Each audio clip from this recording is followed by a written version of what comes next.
untuk membaca situasi HAM di Jawa Tengah 4 tahun terakhir, maka kita perlu flashback tentang apa yang terjadi di periode kedua pemerintahan Jokowi. Kita ingat revisi Undang-Undang KPK, Minerba, dan pengesahan Undang-Undang Cipta Kerja yang menuai banyak penolakan. Peraturan-peraturan ini kami baca sebagai penyiapan suprastruktur negara untuk memberikan karpet merah kepada oligarki. Kemudian kita masih ingat bagaimana negara memberikan respon terhadap penolakan dan keinginan masyarakat terlibat dalam penyusunan undang-undang di atas. Pada tanggal 7 Oktober 2020, di Semarang terdapat aksi besar-besaran. Ratusan massa aksi menjadi korban kekerasan. 260 diantaranya menjadi korban penangkapan oleh kepolisian. Undang-undang di atas adalah salah satu produk untuk melegalisasi bagaimana perusakan dan perampasan ruang itu terjadi dan dilegalkan oleh negara. Akibatnya apa? Rakyat kehilangan alat produksi, nelayan kehilangan wilayah atas pesisirnya, petani kehilangan lahan pertaniannya, dan buruh dirampas haknya dengan Undang-Undang Cipta Kerja. Situasi kelompok minoritas dan rentan lainnya tidak jauh berbeda. Kasus diskriminasi kepada disabilitas oleh Pemprov Jateng juga menjadi salah satunya. Pelarangan pendirian rumah ibadah, dan itu tidak pernah dihiraukan oleh negara. Perempuan dan anak juga menjadi korban dalam kekerasan. Kemudian dalam perlindungannya, dalam menyusun RUU TPKS juga sangat terjal. Maka dampak yang terjadi seperti banjir, longsor, abrasi, dan bencana lainnya, kita harus melihat bahwa situasi ini tidak terjadi secara alamiah, tetapi situasi ini sudah dirancang dan dikondisikan oleh negara melalui suprastruktur dan infrastruktur yang ada. Lantas korbannya siapa? Kita.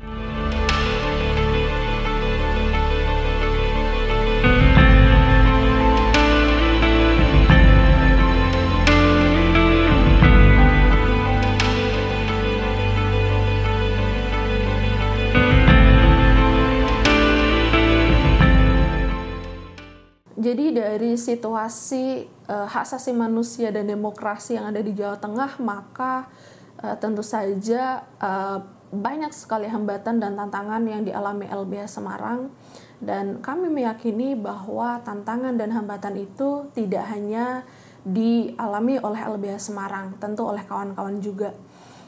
Misalnya dengan situasi rezim yang sangat represif terhadap aksi demonstrasi dan bagaimana penolakan-penolakan rakyat terhadap perencanaan kebijakan ataupun peraturan tertentu, atau bahkan di tingkat tataran proyek misalnya, itu direspon dengan sangat represif oleh aparatur negara. Yang kedua adalah suprastruktur yang ada itu saat ini memang ditujukan untuk mengkerdilkan gerakan perjuangan rakyat yang menantang oligarki. Sebut saja RKUHP yang hari ini sudah disahkan sebagai KUHP, ini menjadi satu dokumen peraturan pelengkap bagi karpet merah oligarki.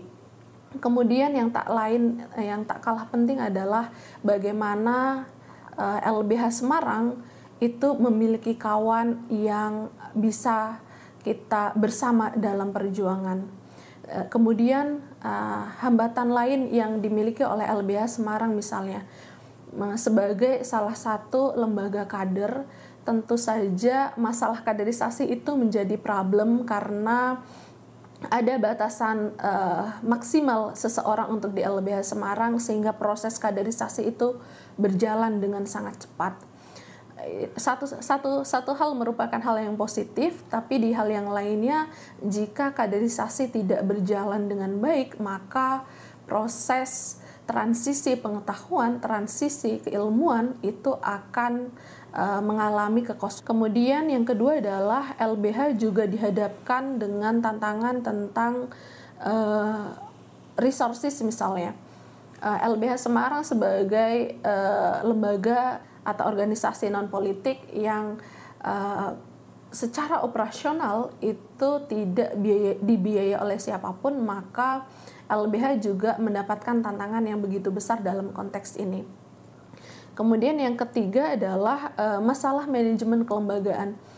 Kita harus sadar, kita harus mau menerima otokritik. LBH Semarang di tahun ini sudah berusia 47 tahun, tapi kita harus secara rendah hati mau menerima otokritik tentang sistem manajemen atau manajerial yang belum settle atau belum terlalu mapan. Ini juga menjadi satu tantangan yang dihadapi oleh LBH Semarang. LBH Semarang 2 tahun yang lalu kantor kami kebanjiran, kemudian atap kantor kami bocor, kemudian buku-buku basah karena kebocoran. Itu solidaritas dari kawan-kawan adalah kekuatan yang luar biasa sekali untuk membersamai LBH Semarang.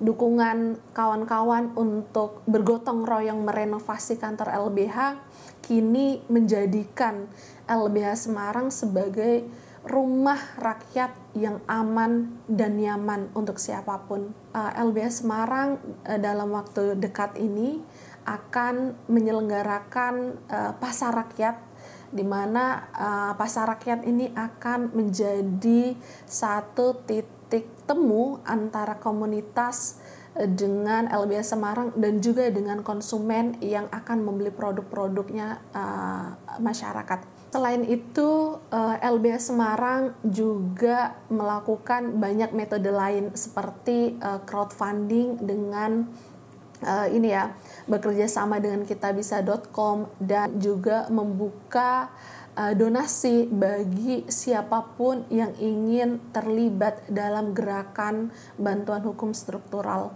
LBH Semarang juga menjual kaos perjuangan yang memiliki tematik tertentu yang itu sangat berkontribusi terhadap operasionalisasi penanganan kasus LBH Semarang.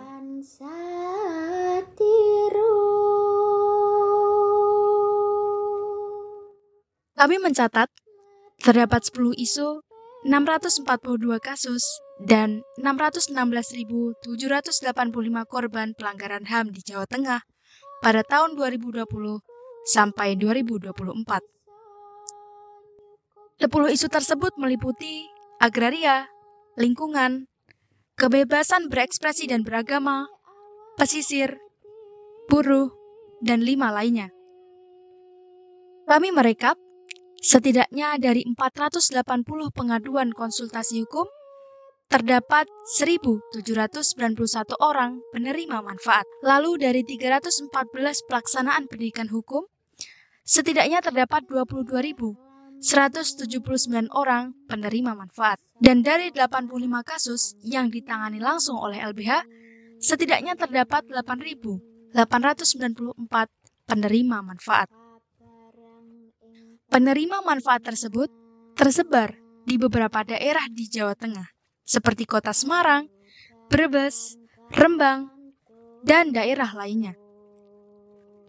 Kami juga mencatat sebanyak 7 kasus dan 1.366 pencari keadilan lain berasal dari luar Provinsi Jawa Tengah.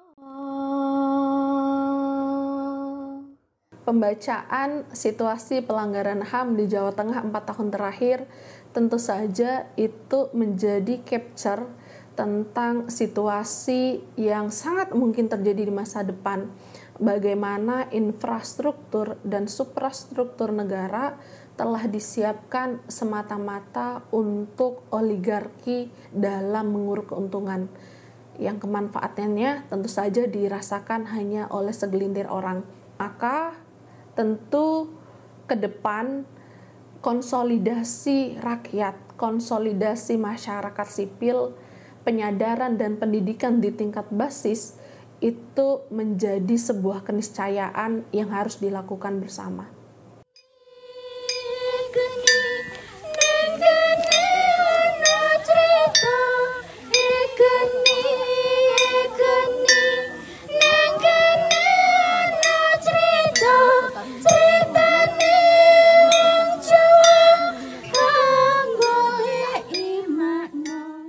Ana kaelokane jagat, neger manungsa kuwi sak isine ya mung banyu.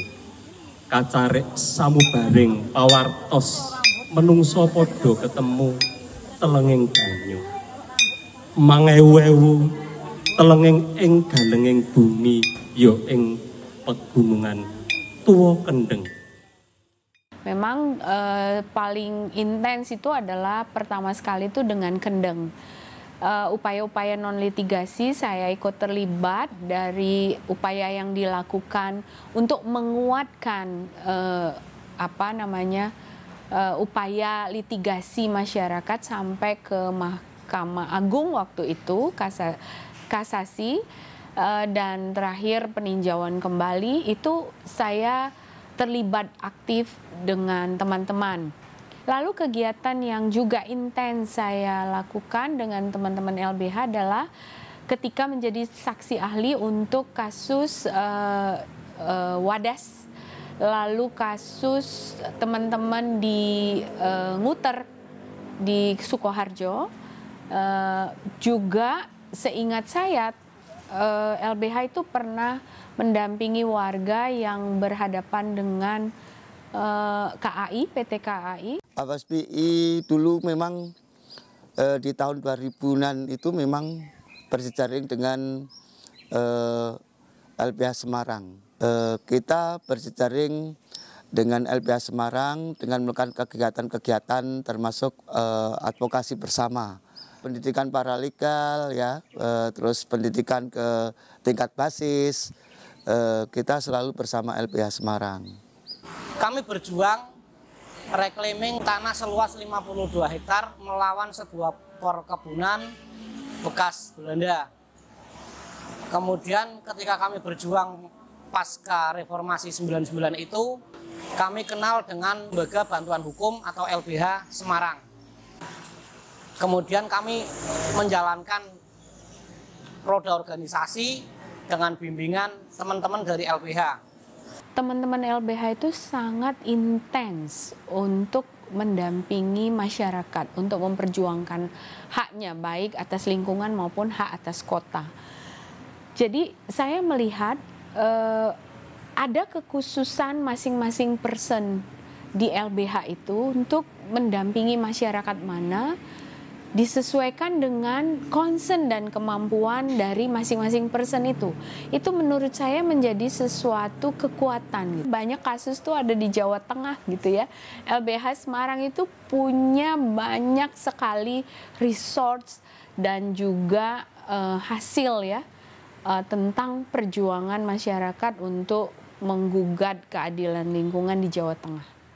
Yang sekarang ini lagi kita dorong adalah misalnya terkait dengan masyarakat yang berada di pesisir yang itu mendapatkan dampak dari perencanaan yang mungkin tidak sustainable, tidak berkelanjutan, yaitu akhirnya mereka mendapatkan dampak utamanya adalah bencana, banjir, dan rob, dan itu wilayahnya adalah di pesisir utara baik Semarang maupun Demak seperti Tambak Rejo, kemudian Timbus Loko dan beberapa kawasan di pesisir utara gitu.